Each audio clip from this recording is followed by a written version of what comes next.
প্রধানমন্ত্রী তারেক রহমান সবে শপথ নিয়েছেন। ওয়াশিংটন থেকে একটি চিঠি এলো ট্রাম্পের, অভিনন্দন জানানোর চিঠি। কিন্তু শেষ লাইনে লেখা, আমি আশা করি আপনি দ্রুত পদক্ষেপ নেবেন এবং সেই রুটিন প্রতিরক্ষা চুক্তিগুলো সম্পন্ন করবেন, যা আপনার সামরিক বাহিনীকে আমেরিকার সেরা অস্ত্র ব্যবহারের সুযোগ দেবে। এটা কোনো সাধারণ অভিনন্দন বার্তা নয়, এটা একটা চাপ। আর সেই চাপের কেন্দ্রে আছে একটি নাম, মাতার বাড়ি। কক্সবাজারের এই গভীর সমুদ্র বন্দর এখন আর শুধু বাংলাদেশের অর্থনৈতিক স্বপ্ন নয়, এটা হয়ে উঠেছে তিনটি পরাশক্তির কৌশলগত দাবার গুটি। প্রশ্ন হলো, বাংলাদেশ কি এই চাপ সামলাতে পারবে, নাকি মাতারবাড়িকে কেন্দ্রে রেখে টান পড়বে দুই বিপরীত দিকে? আজকে আমরা জানব মাতারবাড়ি আসলে কতটা কৌশলগত গুরুত্বপূর্ণ, মার্কিন চাপের পেছনে জেসমিয়া এবং আকসা কি, ট্রাম্প সরকার কিভাবে বাণিজ্য ও নিরাপত্তাকে একই সুতোয় বেঁধেছে, চীন ও ভারত এই পরিস্থিতিকে কিভাবে দেখছে, এবং বাংলাদেশের জন্য সবচেয়ে বড় ফাঁদটা ঠিক কোথায়। শুধু বন্দর নয়, প্রথমে বুঝতে হবে মাতারবাড়ি এত গুরুত্বপূর্ণ কেন। কক্সবাজারের মহেশখালীতে নির্মাণাধীন এই গভীর সমুদ্র বন্দর বাংলাদেশের প্রথম এবং এই অঞ্চলের অন্যতম গুরুত্বপূর্ণ বন্দর হতে চলেছে। জাপানের জাইকায়ের অর্থায়নে নির্মিত এই বন্দর ৮,০০০ TEU ক্ষমতার বড় কন্টেইনার জাহাজ ধারণ করতে পারবে, যা চট্টগ্রাম বন্দর পারে না। চট্টগ্রাম বন্দর থেকে মাত্র ১১০০ কিলোমিটার দূরে ভারতের আন্দামান ও নিকোবর দ্বীপপুঞ্জ, ভারতের সবচেয়ে সংবেদনশীল নৌঘাঁটি। বঙ্গোপসাগর থেকে মালাক্কা প্রণালী পর্যন্ত যে সামুদ্রিক পথ, তার উপর নজর রাখার সুবিধাজনক অবস্থানে মাতারবাড়ি।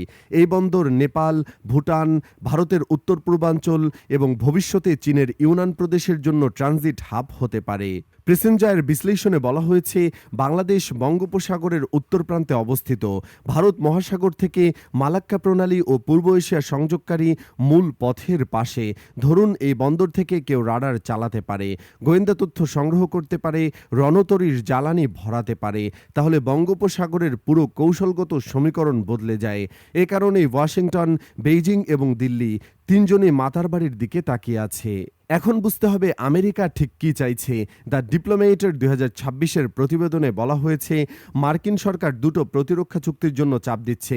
জেসমিয়া বা general security of military information agreement, যা দুই দেশের মধ্যে গোপন সামরিক তথ্য বিনিময়ের সুযোগ দেবে, এবং আকসা বা acquisition and cross servicing agreement, যা মার্কিন যুদ্ধজাহাজ ও বিমানকে বাংলাদেশের বন্দর ও বিমান ঘাঁটিতে রক্ষণাবেক্ষণ, জ্বালানি ভরা ও রসদ সরবরাহের অনুমতি দেবে। উইকিপিডিয়ার তথ্য অনুযায়ী এই চুক্তির আওতায় চট্টগ্রাম ও মাতারবাড়ি বন্দর মার্কিন নৌ এবং সামরিক বাহিনীর জন্য উন্মুক্ত হবে। কক্সবাজার বিমানবন্দরকে আন্তর্জাতিক মানে উন্নীত করা হয়েছে। বিশেষভাবে মেরিটাইম রানওয়ে নির্মিত হয়েছে, যা ভারী সামরিক পরিবহন বিমান ধারণ করতে পারে। নিউ এজের বিশ্লেষণে বলা হয়েছে, জেসমিয়া এবং আকসা সই করলে বাংলাদেশের দীর্ঘদিনের সুষম ও নিরপেক্ষ পররাষ্ট্রনীতি মূলত শেষ হয়ে যাবে। ওয়াশিংটনের চাপ শুধু সামরিক নয়, এটা একই সাথে অর্থনৈতিক। এশিয়া টাইমসের জুন ২০২৬-এর প্রতিবেদন অনুযায়ী ফেব্রুয়ারির ৯, ২০২৬-এ সই হওয়া US Bangladesh agreement on reciprocal trade বা ART বাংলাদেশের পোশাক রপ্তানিতে ১৯% শুল্কে ট্রাম্প সরকার ছাড় দিয়েছে। কিন্তু বিনিময়ে বাংলাদেশকে মার্কিন LNG, ডিজিটাল প্ল্যাটফর্ম ও প্রযুক্তি কোম্পানির জন্য বাজার খুলতে হবে এবং $১৫ বিলিয়ন ১৫ বছরের জ্বালানি ক্রয় চুক্তি করতে হবে। দ্য ডেইলি স্টারের বিশ্লেষণে অর্থনীতিবিদ রাহিন বলেছেন, একটি বিধান আছে যে যুক্তরাষ্ট্র যদি জাতীয় নিরাপত্তার ভিত্তিতে কোনো দেশের পণ্যে নিষেধাজ্ঞা দেয়, তাহলে বাংলাদেশকেও সেই দেশের বিরুদ্ধে পরিপূরক নিষেধাজ্ঞা আরোপ করতে হবে। এর মানে চীন থেকে বাংলাদেশের আমদানি ক্ষতিগ্রস্ত হতে পারে যদি ওয়াশিংটন বেইজিংয়ের বিরুদ্ধে বাণিজ্যিক ব্যবস্থা নেয়। আর চীন বাংলাদেশের বৃহত্তম আমদানি উৎস, বার্ষিক $১৬ বিলিয়ন বেশি। এই পরিস্থিতির পেছনে একটা দীর্ঘ ইতিহাস আছে।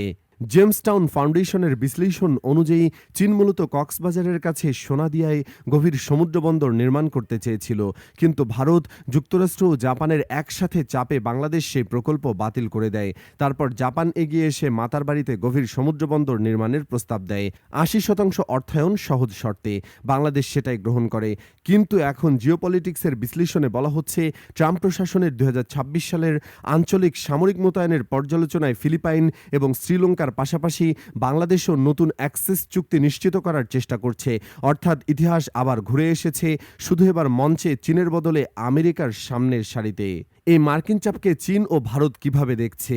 মিলিটারি.কম এর বিশ্লেষণ অনুযায়ী জেসমিয়া চুক্তি বেইজিংয়ের কাছ থেকে শক্তি করিডোর পর্যন্ত ভারত মহাসাগরের প্রবেশপথে মার্কিন ক্রমাগত নজরদারির জোন তৈরি করবে। একটি নতুন চ্যানেল বা ঐতিহাসিক নির্ভরতার কারণে ঠিক কেন জেসমিয়া বা আকসা প্রয়োজন তা ব্যাখ্যা করে। ওয়াইআইপি ইনস্টিটিউটের বিশ্লেষণে বলা হয়েছে, চীন 2010 থেকে 2022 সালের মধ্যে বাংলাদেশের জন্য অস্ত্র আমদানি 70%-এরও বেশি সরবরাহ করেছে। এই নির্ভরতায় বাংলাদেশকে আমেরিকান প্রতিরক্ষা মানদণ্ডে যেতে ধীর করে রাখছে। ভারতের অবস্থান আরও জটিল।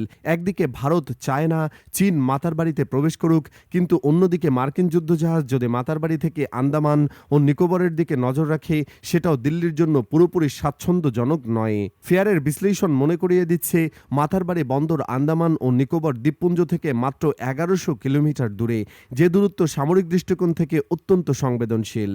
এখন আসি সবচেয়ে গুরুত্বপূর্ণ বিশ্লেষণে। কনস্টিটিউশন ওয়াচ ডগ এর মে 2026-এর প্রতিবেদন অনুযায়ী পররাষ্ট্র প্রতিমন্ত্রী শামা ওবায়দ ইসলাম 23 মে 2026-এ নিশ্চিত করেছেন যে জেসমিয়া এবং আকসায়ের আলোচনা সক্রিয় রয়েছে এবং জাতীয় স্বার্থ সুরক্ষার প্রতিশ্রুতি দিয়েছেন। তবে কানাডা ভিত্তিক global centre for Democratic governance সতর্ক করেছে, সংসদীয় তদারকি বা জাতীয় ঐক্যমত্য ছাড়া এই চুক্তিগুলো সম্পন্ন করা বাংলাদেশের সকলের সাথে বন্ধুত্ব, কারো সাথে শত্রুতা নয়, পররাষ্ট্র নীতির নীতি থেকে বিপজ্জনক স্মরণ। কাউন্টার পয়েন্ট বিডিএর বিশ্লেষণে আরও সরাসরি প্রশ্ন তোলা হয়েছে, বাংলাদেশ কি ধীরে ধীরে একটি সার্বভৌম আঞ্চলিক শক্তি থেকে বৈশ্বিক পরাশক্তির কৌশলগত হাতিয়ারে পরিণত হচ্ছে? আকসা সই মানে মার্কিন যুদ্ধজাহাজ মাতারবাড়িতে জ্বালানি ভরতে পারবে, জেসমিয়া সই মানে বাংলাদেশের গোয়েন্দা তথ্য ওয়াশিংটনের সাথে ভাগ হবে। এই দুটো মিলিয়ে বঙ্গোপসাগরে মার্কিন উপস্থিতি স্থায়ী হয়ে যাবে এবং বাংলাদেশ আনুষ্ঠানিকভাবে নিরপেক্ষ না থাকলেও কার্যত আর নিরপেক্ষ থাকবে না। এই জটিল পরিস্থিতিতে বাংলাদেশের সামনে মূলত 3টি পথ খোলা আছে। প্রথম পথ, পুরোপুরি মার্কিন চাপে নতি স্বীকার করা, জেসমিয়া বা আকসা দুটোই সই করা, মাতারবাড়িতে মার্কিন প্রবেশাধিকার দেওয়া, সুবিধা আমেরিকান অস্ত্র, বাণিজ্য সুবিধা, ক্ষতি চীনের সাথে সম্পর্ক জটিল, 70% অস্ত্র আমদানির উৎস বিপন্ন। দ্বিতীয় পথ, সরাসরি প্রত্যাখ্যান করা।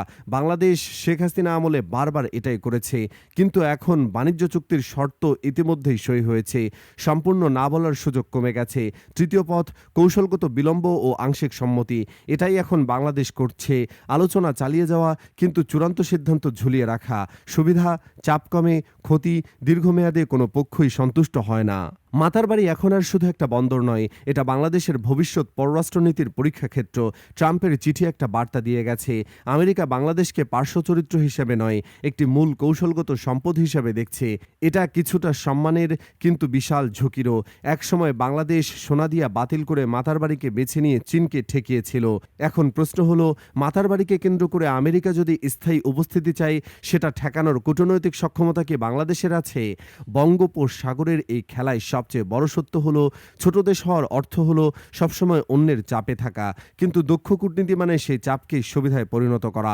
বাংলাদেশ কি সেই কূটনীতি করতে পারছে, নাকি একে একে সব চাপ সরে গিয়ে শেষ পর্যন্ত যেই পক্ষকে বেশি ভয় পাবে তার দলেই চলে যাবে?